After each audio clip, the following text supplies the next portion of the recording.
అయ్యప్ప స్వామి భక్తులు 41 రోజులు మాల ఎందుకు వేస్తారు? అలాగే శబరిమలలో 18 మెట్లు ఎందుకు అంత ప్రత్యేకమో తెలుసా? పురాణం ప్రకారం మహిషిని సంహరించే ముందు అయ్యప్ప స్వామి అడవిలో 41 రోజులు తపస్సు చేస్తాడు.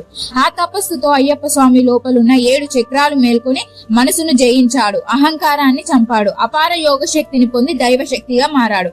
అదే గుర్తుగా స్వాములు 41 రోజులు మాల వేసి దీక్షలో దిగుతారు.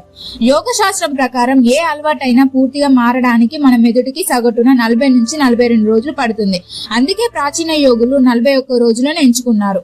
41 రోజులు మద్యం, మాంసం, కోపం వదిలేసి భజన, ధ్యానం, బ్రహ్మచర్యంతో శరీరం, మనసు, ఆత్మ 3 శుద్ధి అవుతాయి.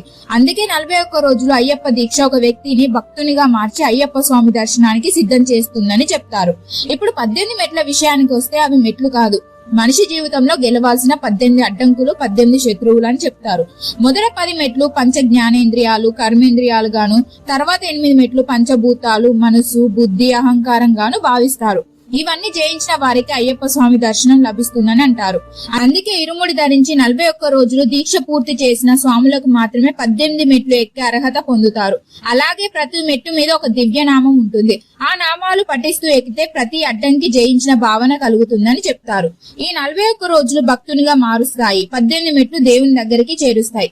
శబరిమల యాత్ర అంటే బయట దర్శనం కోసం కాదు, లోపలున్న అయ్యప్ప స్వామిని మెలుకొల్పడానికి. ఇలాంటి రహస్యాలు తెలుసుకోవడానికి మన ఛానల్ ని ఫాలో అయిపోండి.